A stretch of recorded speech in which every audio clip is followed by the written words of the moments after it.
السلام علیکم دوستو. آج جو میں کہانی لے کے آیا ہوں یہ مغل بادشاہ کے دور کی کہانی ہے. ان کا جو آخری بادشاہ تھا بہادر شاہ ظفر، یہ اس کی کہانی ہے. اس کے دسترخوان کے بارے کی کہانی ہے کہ ان کو کس طرح کے کھانے پیش کیے جاتے تھے.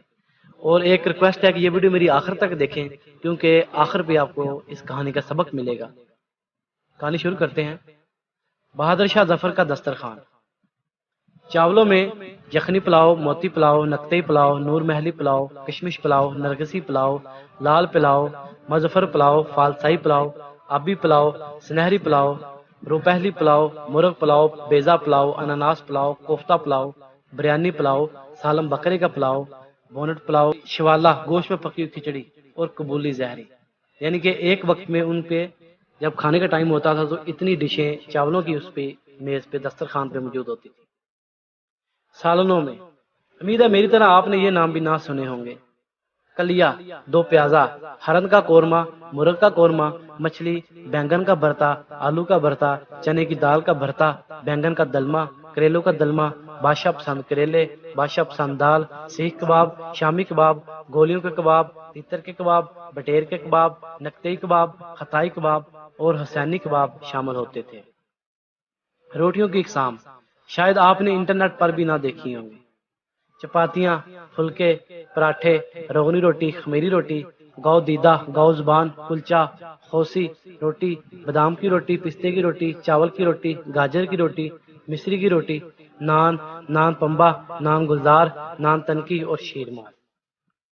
میٹھے میں متنجن، زردہ، مظفر، کدو کی کھیر، گاجر کی کھیر، کنگنی کی کھیر، یاقوتی، نمش، روے کا حلوہ، گاجر کا حلوہ، کدو کا حلوہ، ملائی کا حلوہ، بادام کا حلوہ، پستے کا حلوہ، رنگترے کا حلوہ. مربے میں آم کا مربع، سیب کا مربع، دہی کا مربع، ترنج کا مربع، کریلے کا مربع، رنگترے کا مربع، لیمو کا مربع، اناناس کا مربع، گڑہل کا مربے کا مربع، بانس کا مربع.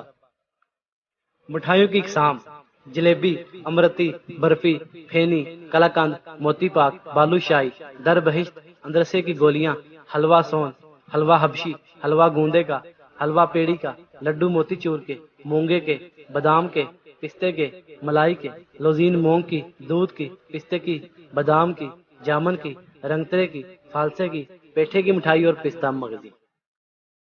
یہ مزیدار رنگا رنگ کھانے سونے اور چاندی کی کابوں، رکابیوں، تشتریوں اور پیالیوں میں سجے اور مشک و زعفران اور کیوڑے کی خوشبو سے مہکا کرتے تھے. کے ورق الگ سے جلملاتے تھے. کھانے کے وقت پورا شاہی خاندان موجود ہوتا تھا. یہ انتظار سینس کی کتاب ہے. دلی جو ایک شہر تھا سے اقتباس کیا گیا ہے. اس وقت یہ فضول لوگ اس قسم کے کھانوں سے لطف لے رہے تھے. انگریز اپنے لشکر اور توپوں کو درست اور جدید سہولیات سے مرفع کرنے میں مصروف تھے.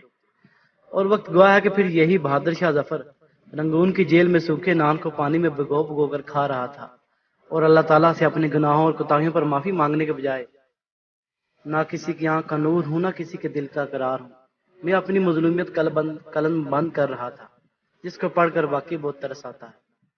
شاید آپ کو ناگوار گزرے لیکن یہ ایک حقیقت ہے کہ اس کے برعکس ایک 65 سالہ بوڑھی کافرہ عورت گولڈا میئر، جس کو ہسٹری آئرن لیڈی کے نام سے یاد کرتی ہے، جس نے عربوں کو آگے لگا کر بھاگنے پر مجبور کیا تھا اور اپنی شرائط پر صلح کی تھی. اس سے واشنگٹن پوسٹ کے ایک صحافی نے پوچھا، میڈم آپ نے امریکہ کے ساتھ اسلحہ خریدنے کے لیے جنگ کے دوران ایک انتہائی مہنگی ڈیل کی تھی. حالانکہ اس وقت اسرائیل کی معیشت بہت زیادہ خراب تھی جس کی وجہ سے آپ کے خلاف مظاہرے بھی ہوئے.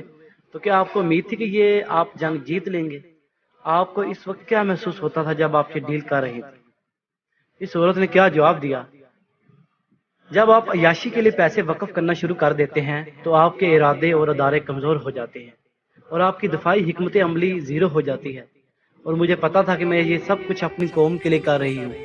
میں نے کہیں پڑھا تھا کہ مسلمانوں کے نبی حضرت محمد مصطفیٰ صلی اللہ علیہ وآلہ وسلم کے گھر کی دیوار پر انتہائی فاقوں کے باوجود آخری وقت میں بھی 3 تلواریں ٹنگی ہوئی تھیں. اور اسی واقعے نے مجھ کو ہمت دی تھی کہ میں یہ ڈیل کروں اور نتیجہ آپ کے سامنے ہے.